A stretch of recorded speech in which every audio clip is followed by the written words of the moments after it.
Namaste and welcome back to Hearout. Today, we are reviewing one of the most emotionally gripping Nepali films of 2082, Ke Ghar Ke Dera, Ghar No.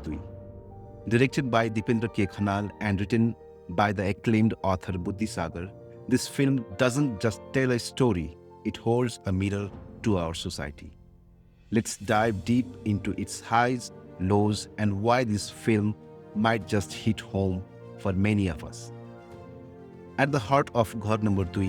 is Raunak, a man caught between nostalgia and necessity, between the love for his ancestral home and the suffocating weight of financial burden.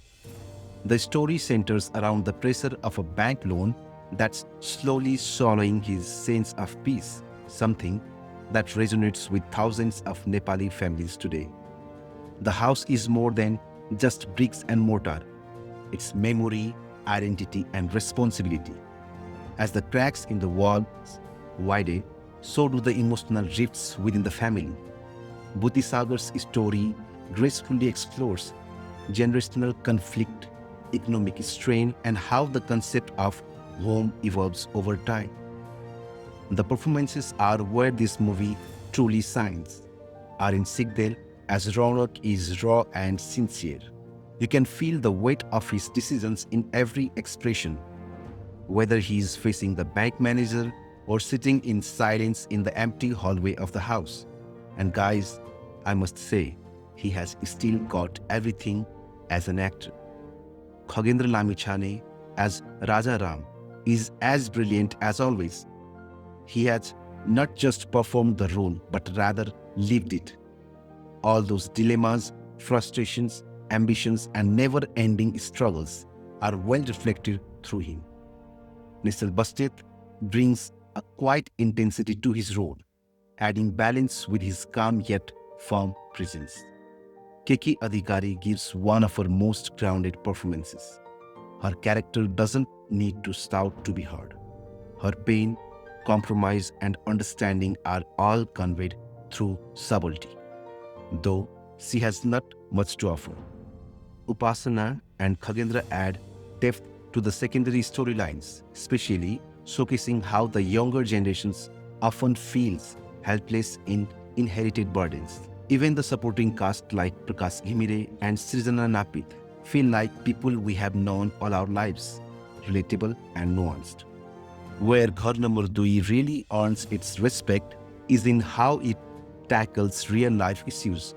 The bank loan pressure isn't exaggerated. It's painfully real. Many Nepali households, especially in the middle-class segment, live under the constant fear of losing land, property, or dignity due to unpayable loans. The film doesn't dramatize this. It shows the quiet decay it brings, tension in relationships, sleepless nights, suppressed anger, and the slow fading of hope. The film also brings up how society views success and failure, especially in the context of owning property. A house becomes a status symbol, but at what cost? The film asks these uncomfortable questions and leaves the answers to us. But let's not pretend it's perfect. The pacing can feel slow, especially in the second act. Some emotional beats repeat themselves, and a tighter edit could have improved the flow. Throughout the film, you might feel something missing, something which connects the audiences with the characters. Stories and their backgrounds hasn't been put clearly. A few side characters had great potential, but their arcs felt slightly underdeveloped. A stronger focus on the perspective of the younger generation might have added even more depth. The movie kind of feels men-centric, as female leads have not much of a role offered or written, which is authentic considering Nepal's most scenario but not optimistic. Still, Ke Ghar Ke Dera, Ghar No. stands out as a film that dares to speak softly in a world full of noise. It reflects our truths, be it the burden of loans, the emotional attachment to our homes, or the invisible weight of expectations. This isn't a movie you just watch. It's one you feel. If you have ever had to choose between your roots and your future, this film will speak to you. And maybe just maybe, it will make us all a bit more empathetic towards the silent struggle around us. If you have watched the film, what moments hit you the hardest?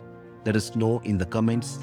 Don't forget to like, subscribe, and hit that bell icon for more honest Nepali film reviews.